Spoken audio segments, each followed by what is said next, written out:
Parver back here with a new read. All right, guys, I realized I gotta flood the page. Card already came out. I gotta flood the page. It's a regular tarot read. It's going to be what I want to say. For right now. You know, I'll start doing 3 reads for right now, and then won't be the future. Won't be right now, the future, and then we'll do love. I decided that, you know, if I do that, maybe you guys will enjoy the page more. Love.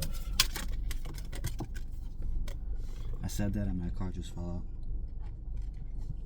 out. Does that mean cards left to fall? Alright, well, 3 cards came out. Let us put the other cards away.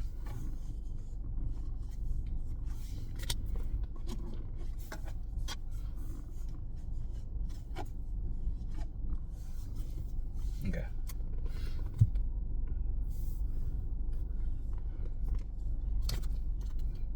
We got King of Pentacles, we got the 8 of Swords, and we have the Lover's card. Card look freaky. Real freaky.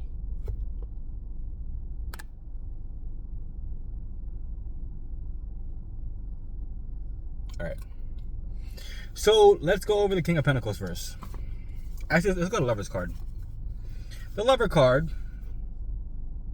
has to do with uniting. So right now, since we're doing the current situation, right?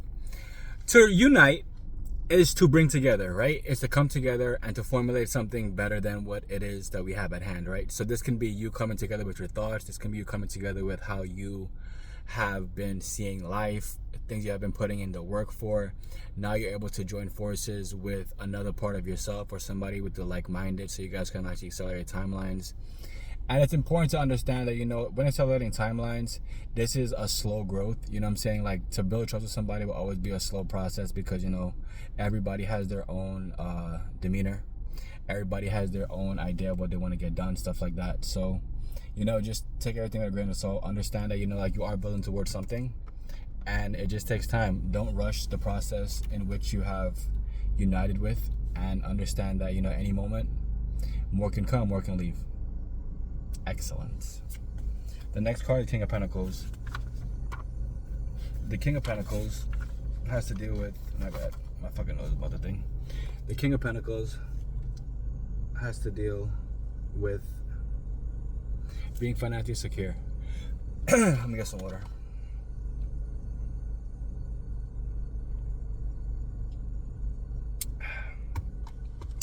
Being financially secure.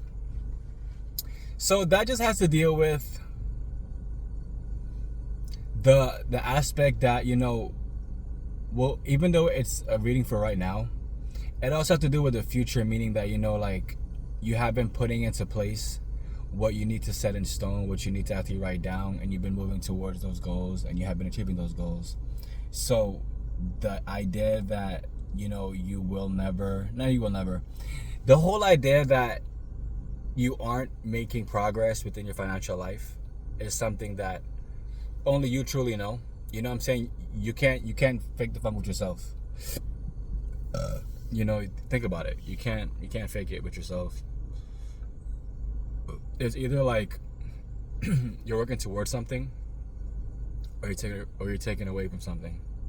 You know, and if you're gonna keep lying to yourself like you're saving or you're investing but you're really not, you're only hurting yourself. In the long run, you can always fool everybody else around you, you know what I'm saying? You can lie about, you know, all type of stuff, but it's to look in the mirror and to lie to yourself. That's a complete disservice of self, you know?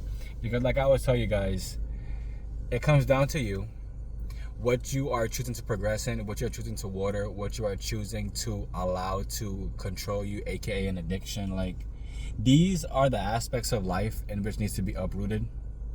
I don't know how I got to all that from just talking about the beginning, but the beginning aspect, that's pretty funny. The beginning aspect was just that to be financially secure, it's you that has to put in that work and do the improvements.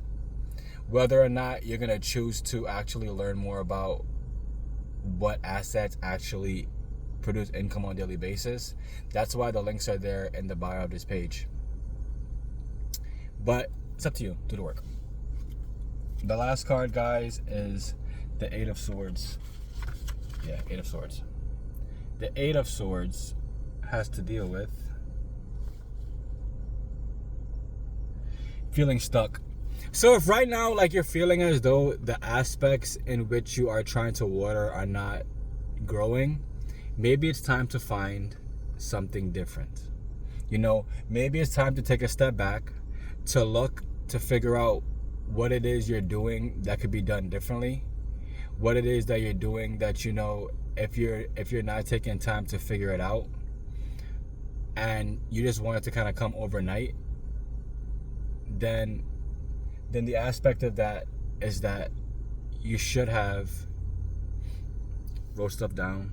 You should have made sure to keep a close little journal on different things that could have gone somewhere but it didn't go this way. And don't live in the what if aspects of life, right? Understand that either you are determined to actually move forward within your life, or you are digressing in life. And to digress in life at any age is doing yourself a disservice, because it's kind of like all that work you put in is to go backwards is like nonsense. It's kind of like, you know, having all this money invested and then pulling everything out to just go on like a vacation. You know, that's like, it's like all that time it took to compound was not worth it to you at all to keep it in whichever sense you had to keep it. The main takeaway from this message, guys, is to not feel powerless in whatever situation you're in. It's just best to have a bird's eye view to like see different vantage points of what's going on. The other aspects of it is to realize that, you know, financial stability will only come to you once you take in time to learn more about what finances truly mean to you, what assets truly mean to you, what assets you should invest in. All these things take time, and time is of the, what's the word? Time is of the essence. Something like that is there, right? And it's up to you. Put away time, get a planner, and plan out your life. I love y'all.